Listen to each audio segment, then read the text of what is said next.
jirutti nan jiru. Jirutti nan jiru. Qiyaamu. Yaa baba. Namni sheekallee itti yaamuudha yookaan gartee dawaallee ilaaluudha kute tokko jiru tokko. Beekamii fi biiftuun efa kalee rifachuudhaan asii babbadan. Sheeka barbaanna jedhanii. Sheekni as jiraatu yaaboo sheeka kun. Sheekuma taate kanuma birallee taatu egaa sheen kuta kuuniin agarree gaafa adan jiraa mitiire. Adan jiraa dhufeellee laal iddoo takka inni dhufeellee jee eegas boodallee bilbila isaatti dheetiin dadhabe isallee ni dhabe ni dalagu. Indala gubara michiyyoo nabiri jirtu san garte sanii jechaa utti bilbileetiin gaafsa adanii ol hin deebine akkasitti itti dhiise mucaa taajuu janii tokko sheeka tokko dhaqee sheeka san gaa barbaadee sanuun gurbaan sanis lafa baadiyyaa gala sanaa tana ala gala itti fidee miyyoo san xiqqoo ijoollee anammoonni kalee gartee ogguun bilbileellee isin gaafadhu lakkiin mahaarooyyaati dawaallee gartee okaa sheekatti fiduu kutan jennaan ka amma fayyumatti hin kuma qabaan sheekanatti hin finne reega ammaa kunuun agarre kun hooganitti ol seenee wayin itti kennallee jeekatti lafatti iddarbaa odoon an biraan hin geenye harkaa gannaqa akkan godhu wallaali maraa wanni inni irraa akkana ta'e kun maali usee kana maalitti beekna nuti an beekamummaattu qabeetuma kunoo kanutti fidu ajiruun qabne an namaa dha'e namaa tume hiiga usme akkamitti kana ta'e namaatu hatti godhemu maal irraa akkana ta'e eegaa san balloon barbaada jee deemeen gire saffara kunoo ballootti qaban san achi dhaqe dhiisi mootis bishaan meemee baagara achi dhaqee kunoo saffara san mucaan qabeechii fide mucaanutti.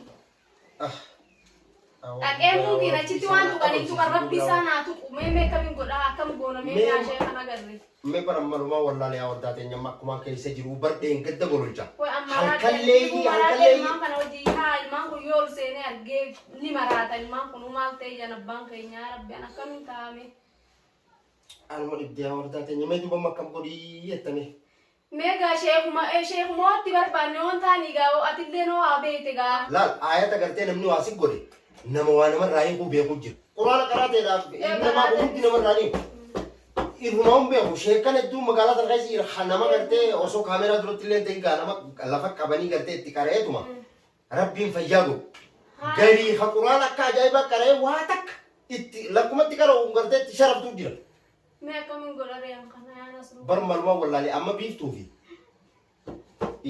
mucaa isaanii gartee sheeka barbaanna jee kutu kana bilbilatti bilbilee isaanillee waan irra jiran hubachuudhaaf itti bilbiltee ilaaltee bilbilli isaanii ganama kana eegaatiin bilbiltee booda immoo hidhaan itti bilbilaa habiiftuudha. Bilbila kalee edan nagarree nama finnu malee akkamitti dhufnaa mee namuma akkas jiru kanatti akkamitti ol deebina jeensaa har'a immoo telefoonni ishiituu naa dalagu didee biiftuu beekamillee qabu an telefoona. Yaa rabbi dhiiroo koo maal taa'ame. Mee akkam goonaame akkuma goonu bariyaa booyoo ol seenee nama tokko magaalaa ta'u keessaan qabu nama bira dhaabbatu ammataa kiyyarra qabu nama bira dhaabbatu eessera namni deeggargallee na dhufu raafutti hin jiru abaa bira dhaabbatu jira hundi bira dhaabbata namuma gartee rakkinni irra dhufu tokko hogolocha biraa fi takkaan agarree amma deeggarda barbaatti ta'e naidam karaara daawwu kubbantee tukaree dhaabbatu kun okkanumaa takkoon baati jaalaa beekadhu lafti deeggardan itti deemu lafa san ani akka rabbina baasitti gartee bilbilatti bilbilaan halkallee isa narraan turre higa awwa duuba uumaan juu wallaalee wallaalee yaa wardaa teenya duuba meemma manuma kana keessa akkami jirta ulaatti qolloftee biraa gabbaatamoo ulaatti qollofeetumaan gaa'ee ijoollee wajjin kurfaa biraa taa'utti jiraa miti ulaatti qollofee cuccufee oona marge daran maraa ta'u ana faaya warqee daran ta'uu nootu meekkamu akkuma waan taa'u oona marge daran beeltaa hogga kophaa ciisu wayyaadha xiqqoo. Namni kun kawaan nyaanne kawaan duwinne kophaa mana keessanii du'aaf meekkam goonari'a. Bu'aata qoonqoo nyaatu? Nyaatu qoonqoo. Waa takka. Duwinne waan takkitti bishaan afaan hin seenu. Qe'ee baarsanii fi qe'ee balloo san ni dhaqee dhiironni moo ganda san dhaqee moo? Dhaqee gaa'ee gaaree echuma dhaqee malee eessa dhaqee bakka biraa. Haa siree achi waa godhan malee. Siiraa gidaara hundaa siiriin balleessanii namni. Anammoo asan hundu gololcha abada lakki la gololcha ma. Nama lafarraa fitu kana. Yaadu maalitti jedha beekta? Gololcha. Nama tullee dirmacha akka namnillee walitti dirmanne jedhaniiti nama. Gidaara mana sanitti illee yoo garte gololcha ati harkaniitu moo hin tuqan malee bilaashii miti wallaa.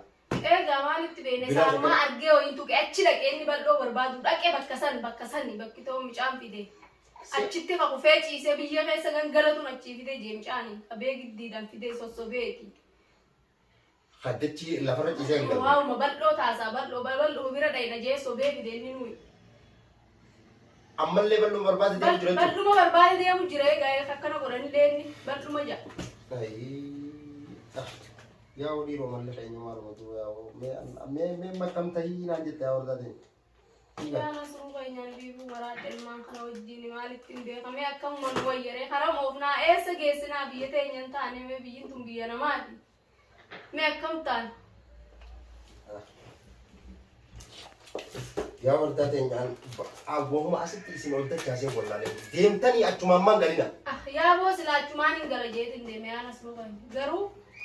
Magaalaa kana keessatti waan rabbi anaaf beekaa. Yoo rabbi biraasiin ta'in ni gallalle hanga fedhee gala jirutti jira. Hangala gaafa inni ammatu akkas ta'e sanidhaan gala jirutti jira. Meeqam taanaa yaa. Waa rabbiin naan qoode gaa rabbumaa beekaa rabbuma ammallee oofee kasanaa kana keessallee na baase asitti na deebisee ammallee kana mudattaa je rabbuma raanatti taate waan hin. Yama kana keessa waan bakka tanan ta'in lafa ta'an bakka biraa jiraachuus hin dandeessu beektaa.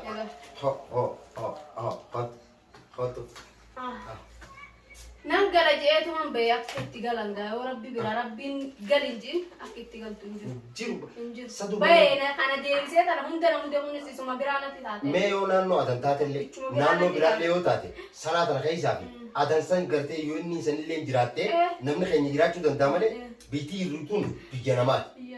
Magaalaa biraatiin as keessaa deemee jira dootte nama keenya gartee waan akka namni nama godhu garte. Bitaagaa qabda, maarree qabda, yoo ati meeshaa manaa qabaatte guuranii ala gagguurani. Biyya tana keessatti sanaa tanaa fi naannoo adan tana gartee nuti jiraachuu dandeenya malee bakka biraa jiraachuu hin dandeenyu. Duuba as ka'ee yoo galle malee mee falle keenya maal jetta wanta.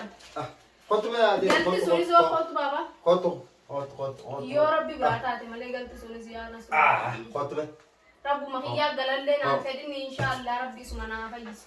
Sababaan malee akka itti galanii isin jiru sababaan malees akka itti fayyanii jiru rakkoon dhufte sababaan malee ni hiikkattu mee barma sababumaan qabadhu dhabee dhugaan sitti maa wardaateen. Sababni gaa yoo sheekuma arganne malee bar egaa sababa ilma namaa. Wardaateen amma akka biraa dhiisi mana kana keessatti ol deebiteemi siin gargaara hojje waan si gargaaru qabu. Egaa taniin barana keessa bahe. Eeyyuu akkot. Mee nasruu keenya beekamiin taree'an. Mee akkamiin taane ilmaanumti kun waa kun beekamoo yoo arge. Mee qalbiin irraa caba mee akkamiin taane mee. Kunillee waamaatiin kana qalbii cabbii. Egaa kanan baanaa baree kun ijoolleedha maal beekamti. Yaa ammoo mee isatti dhiisi biratti na iddoo gartee akkasii baa'uun jani. Dhiisi ijoollee gartee dho'isumaa gaariidha. Bara nammaa laal mee ho'isiin an barana kan keessa ture naaf beeka. Gololchammoo hanganni na cinaa dhaabbachuu turee fi gartee mana hiyya dhufee aashaa mana keessaa ilmaanii waan takka hin qabne. Gargaaree bira dhaabbatee biraa deeme eegas isiillee natti himtee gara bina baase boot. Viidiyoos inni bira dhufe sanillee argee ta biraallee viidiyoo guutu ta isaa bishaan alaggattoo. Bishaan hundeeroo hundi. Egaa mee akkam jeetiin hayyee bara akkumaan amma gaa'atii gartee yoo dhaabbatte nasu daddabii kootti arana bira dhufne natti hin dhufne jennaaniin. Fiigaa mee maaliin si godhan ma baru womaan si godhu wallaalee wardaateenya baru womaan si godhu takka wallaalee. Mallee naa godhuu baattee oolmaa sunanni na bira jiraatee wayya gaayi.